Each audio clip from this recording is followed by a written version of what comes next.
relação ao acidente de trajeto, por exemplo, eu trabalhei numa empresa onde tinha muita resistência. Já fazia parte da cultura da empresa um tratamento diferenciado para a questão do acidente de trajeto.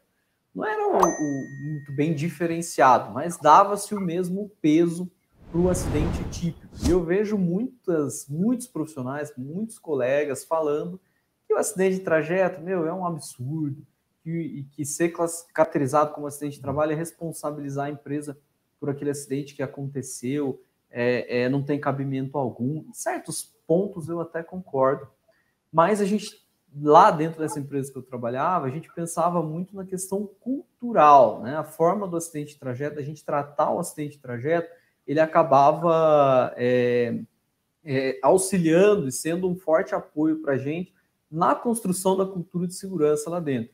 Porque, cara, a gente fazia, eu já comentei isso aqui em algumas lives, quem acompanha já deve ter ouvido eu falar sobre isso, a gente fazia um negócio chamado blitz de trajeto. Então, tinha dias da semana que a gente ia esperar os trabalhadores lá no estacionamento para olhar como é que está a condição do veículo que ela está vindo trabalhar, se é bicicleta, se é moto, se é carro, se ela vem de carona, a questão da documentação, as condições em que estão aquele veículo, as condições da via que ela passa para chegar até o trabalho, para a gente poder mapear e saber quais são os riscos que ela está, por exemplo, no trajeto,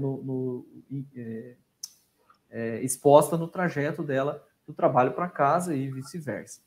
Então, a gente tinha muita resistência com isso, mas, ao mesmo lado, era um ponto muito importante. Como é que você enxerga isso, Jonathan? Você vê da mesma forma que tratar o acidente de trajeto é importante ou não? A gente acaba perdendo muito tempo se a gente investir nessa questão.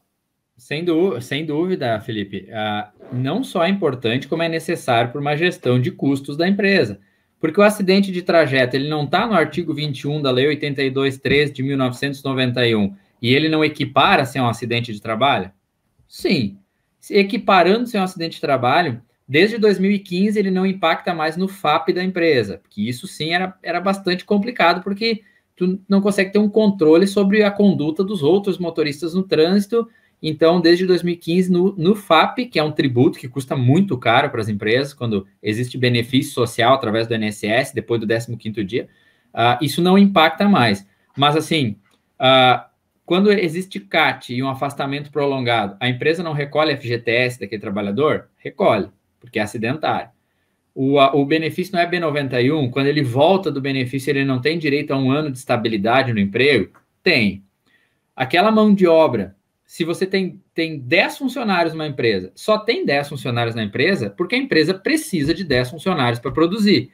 Então, aquela mão de obra não vai estar indisponível para a produção e não vai acabar afetando o desempenho da empresa, porque não vai ter aquele recurso humano para suprir a produção que estava projetado lá no seu PCP, na sua engenharia de produção. Vai faltar recurso humano também. Por mais que tu possa repor, tu vai ter que treinar, tu vai ter que selecionar, tu vai ter que ter aquele problema, quanto tempo vai ficar afastado, mas e aí quando voltar o outro, eu demito esse aqui, ou demito o que voltou, não posso, porque ele está estável no emprego. É um problema gigantesco para as empresas. Então, não se preocupar com o acidente de trajeto e os demais que equiparam-se ao acidente de trabalho é uma falta de gestão da empresa. Então, quando se fala em gestão de tributos, gestão do FAP ou gestão da saúde e segurança, que vai incidir em redução de despesas, tanto de tributação, como de absenteísmo, como de falta de recurso humano disponível na produção, como parada de produção, como todos os demais,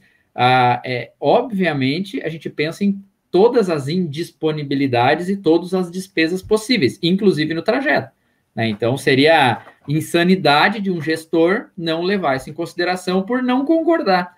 Porque, assim, eu concordar ou eu discordar, eu estou no meu direito. Agora, eu concordar ou discordar, isso não muda nada o fato de ser lei. Está na lei, pronto, acabou. Cumpra-se.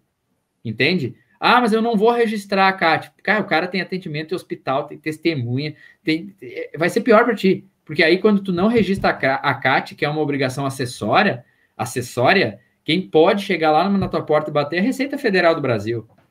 E aí pode estar incidindo no crime de sonegação fiscal, por exemplo. Quando a CAT, não no caso de trajeto, né? Mas quando a CAT é interna. Então, não tentem driblar obrigações acessórias, né? Obrigações legais, tá? Deixa eu te fazer uma pergunta, Felipe. E aí eu tenho certeza que a resposta vai ser não, tá? Se tu concorda ou não. Mas antes da pergunta, imagina a seguinte situação, tá? Para o pessoal que discorda de acidente de trajeto.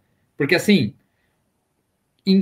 eu tenho uma empresa, em função do que aquele cidadão saiu de casa às 7 da manhã, pegou sua motocicleta e se deslocou 10 quilômetros até o portão daquela empresa. Por qual motivo? Não foi para prestar um serviço para mim? Foi. Então, se ele não trabalhasse para mim, se eu não precisasse da mão de obra para mim obter lucro, ele estaria naquele trajeto, naquele momento? Não. Então, esse é o conceito de tu entender a sobrecarga de exposição ao risco de trânsito, por exemplo, do cara estar naquele deslocamento, naquele horário. Então, é o risco do negócio? Eu concordo 100% com isso, sinceramente, quando a MP entrou lá, que deixou de existir o acidente de trajeto, eu pensei, porra, bacana, né? Porque é normal tu ver o cara sair do portão da empresa, por mais que ele veio trabalhar para ti, e ele pega a motinha dele e sai, pá, e sai empinando ainda. E aí tu vai fazer o quê com o jegue dele? Você vai agir, né? Desculpa aí quem faz isso aí, mas vocês são burros pra caramba, vocês estão expondo a integridade física de vocês com dano que pode ser irreversível.